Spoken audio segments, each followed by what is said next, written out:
So welcome everyone to the channel. You just saw the video with Kaustubh and he's a new member. And here is another new member I have with me, Rohit Ravi from Chennai.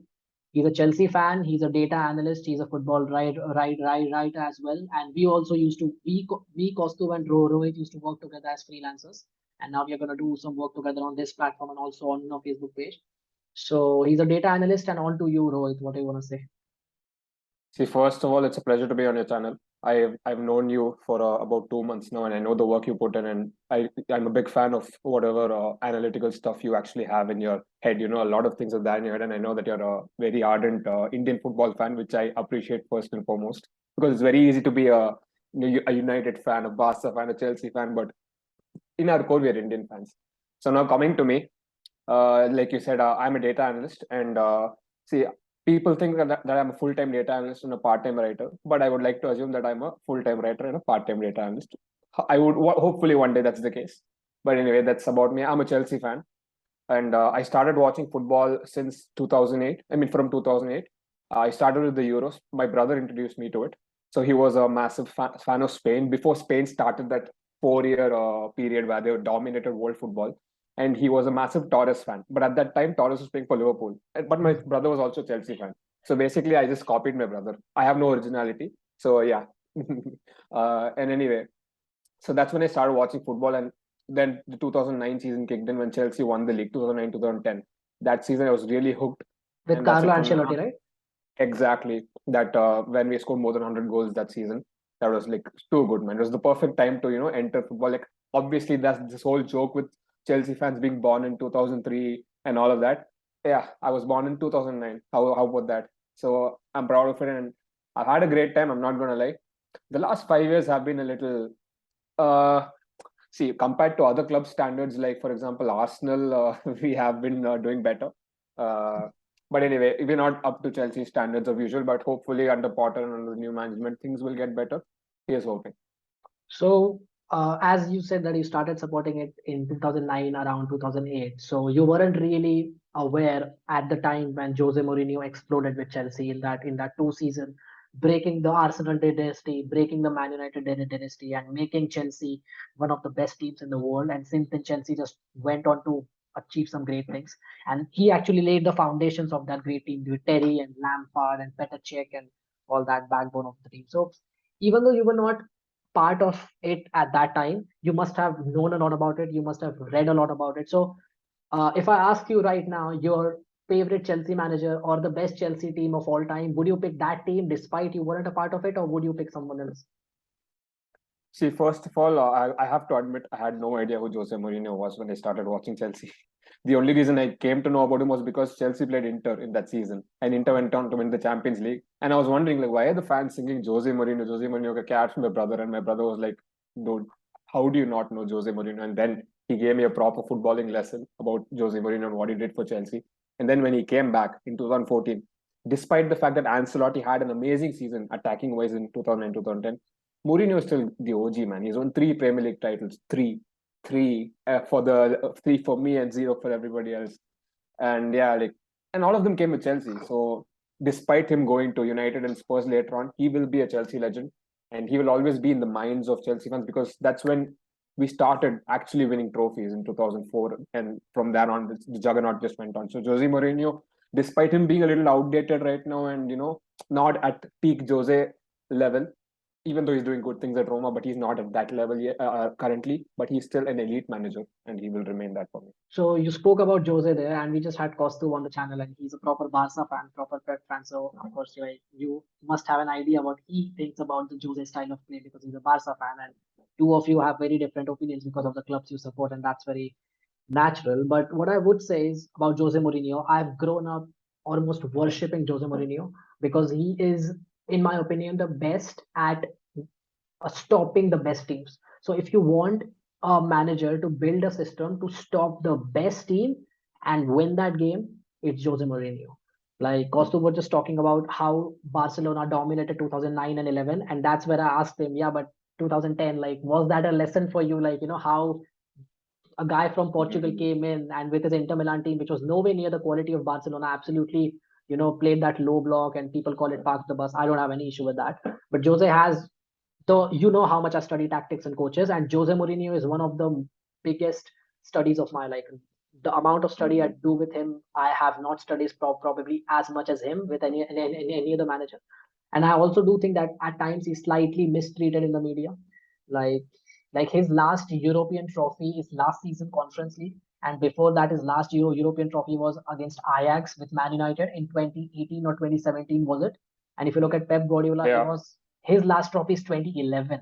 So like if Jose Mourinho was back in 2011, just imagine how he would have been treated by the media and how Pep is being treated. So that's a different conversation. But coming to my next question is that you have had two teams who have won the Champions League, and two teams have won the Champions League in very similar scenarios where by the mid-season they have been in Underdogs. disarray. Yeah, they've been in disarray. The manager has been changed. There's been so much chaos. Fans don't know what their teams, what the identity is. Players don't know what the positions are. And the manager comes in and you go on to win the league.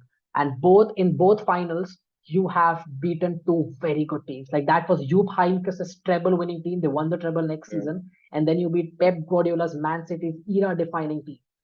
So Yeah. which of the team, which was the team that you liked more? Maybe you had more romanticism with the 2012 team, Well, and maybe less with today's team, and maybe you would feel more romantic about today's team in a few years because that's how yes, we feel yeah. romantic about it. So what would you say? Which was the better team in your opinion? See, let's put a little context into things. So when we won in 2012, you have to remember what happened 4 years ago. Because of one because of one slip of John Terry, we missed out on the Champions League. We should have won because we were leading, and then United came back into the game, and then Drogba got sent off, and the pain still lingers on because that would have been a first Champions League, and United also would have not won the Champions League that season. And then it was an era where we had our greatest legends. We had Lampard, we had Terry, we had Ashley Cole, we had Petr Cech, and Balak, the poor guy, he has never won a Champions League. He came to Chelsea to win the Champions League and he missed out that season. And correctly, I think one season before we won, he left. But anyway, coming back to the point, the context is very important. And in 2012, we sacked Andres Villas-Boas. No Chelsea fan likes him. Trust me, no one likes him. So everyone was happy to see him sacked and then have a former Chelsea player in Roberto Di Matteo against all odds come back against Napoli. We were 3-1 down. We were dead and buried. We won against Napoli. Then we won against Benfica. Okay, maybe you could say it's a relatively easier game, but still we had in knockouts, you never know. Ask City, they lost to Leon, they lost to Monaco. And then in the semis, we beat a Barca team under Pep Guardiola that was at the peak of its powers. I think that was the season when Messi also scored a record 90 goals or something crazy like that. He beat Gerd Muller's record. So to go to camp now and we parked the bus. Fine. So what? We are playing to our strengths. We won the game. We won the tie. End of story. We beat Bayern in Bayern's backyard. See, 2021 is also special. Anytime you win the Champions League is going to be special. But the difference is we had sagged our. See, a lot of Chelsea fans will have this romanticism with Lampard. We sagged Lampard, so that bitter taste is still there in the mouth.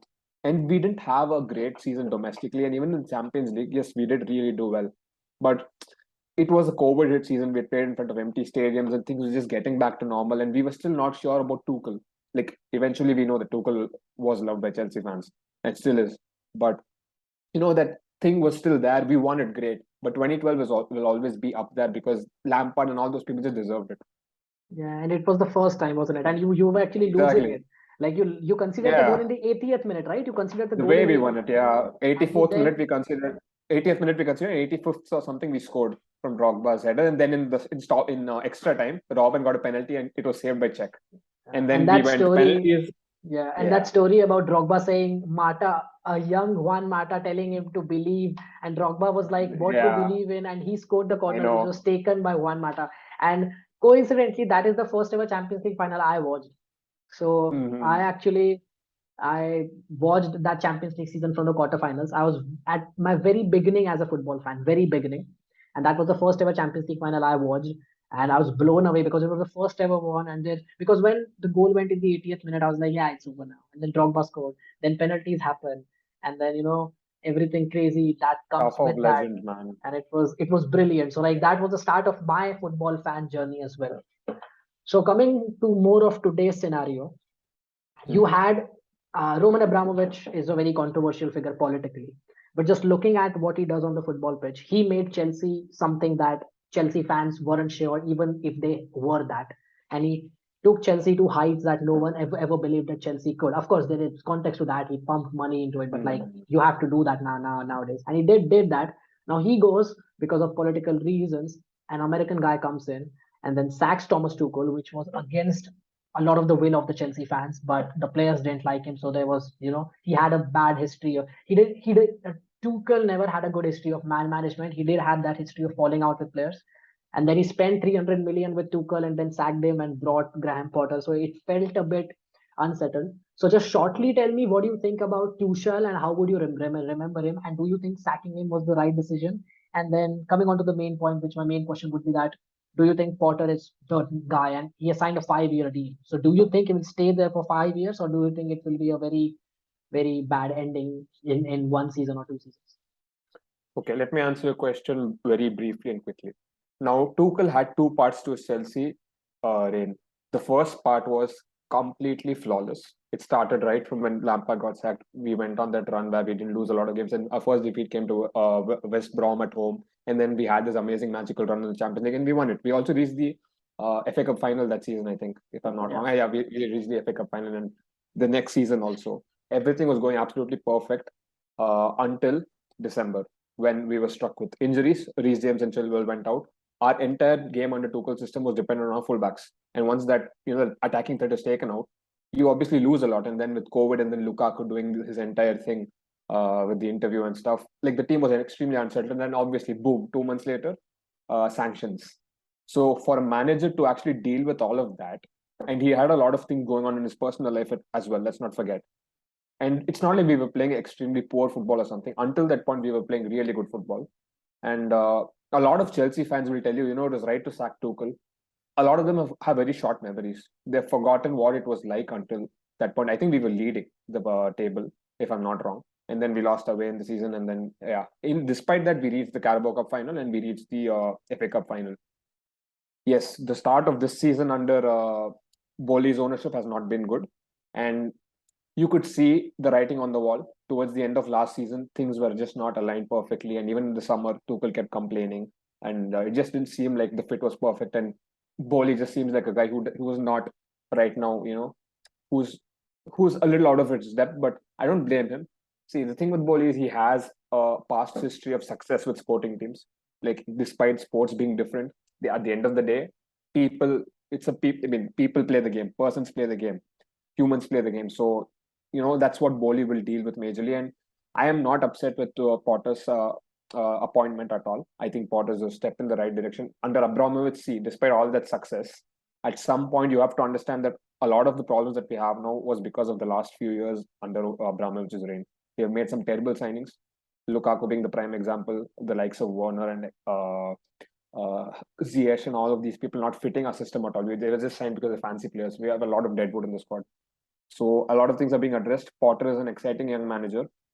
He may not be as charismatic. He may not be your typical Jose Mourinho or your Sir Alex Ferguson or Pep Guardiola, but he does have caliber. He has proved it for years. It's not like he's just come out of Ostersund and directly come into Brighton. No, he went to Ostersund. He went to Swansea. He did well in all those clubs. He went to Brighton, spent 3 years there. Yes, he might not be at that level yet. He might not have the man management skills with the stars of the game. But everybody has to start somewhere. Give him time. It's only been 1 month, and I can see Chelsea fans and a lot of fans already jumping on his head saying, where's the attractive football we were promised? You have to take into consideration there are a lot of injuries in Chelsea squad right now. But anyway, in the long term, I think a 5-year contract is the only way to go if you want to go with Potter.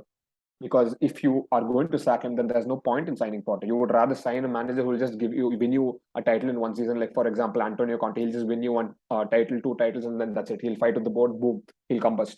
Potter's not the type of guy. Potter needs a long-term project, and I'm pretty sure he will deliver. Yes, there's obviously a chance that anyone cannot deliver. That's football. That's life.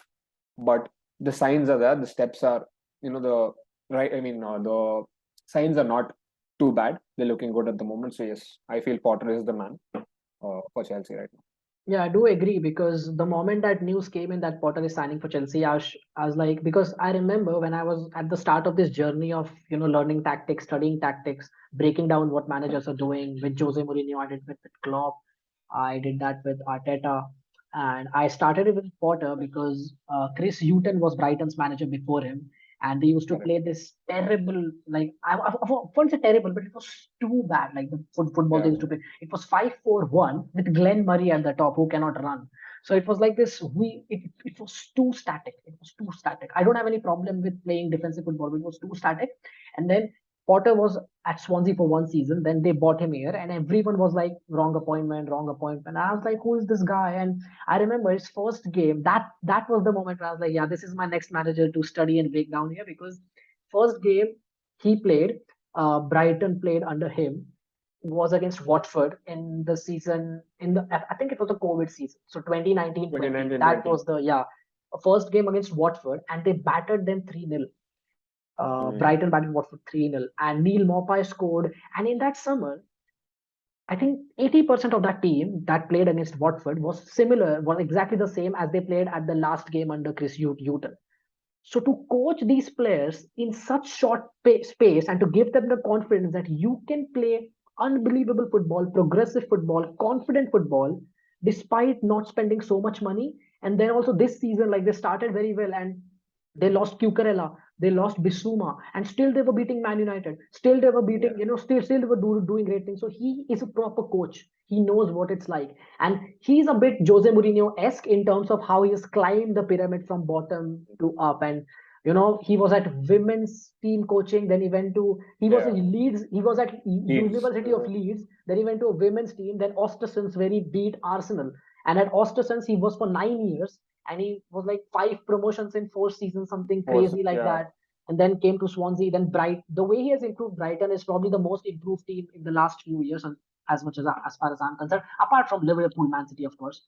So of course, it's in my opinion, it's a great appointment. The reason I thought it's a wrong appointment is because I thought he's a manager who needs time with the players, and if Chelsea are just going to sack the managers, then it's the wrong appointment. But Exactly. as soon as I understood that it's a 5-year contract, which is unusual into today's world, I was like, yeah, if they're going to give him 5 years contract and he has taken all the coaching stuff with him, which is another very important thing, then I think he will be a success for the future for Chelsea.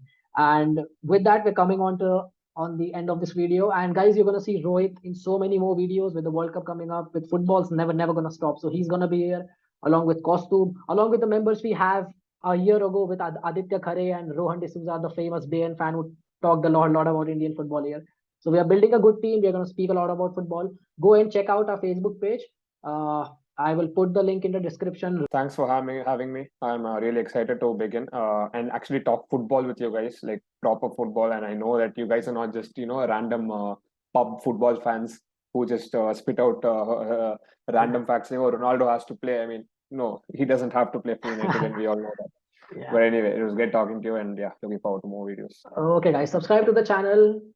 Comment anything that you disagree with what he said, or you wanna, you want us to have a conversation about. So subscribe to the channel, guys. We'll catch up with you later. Bye.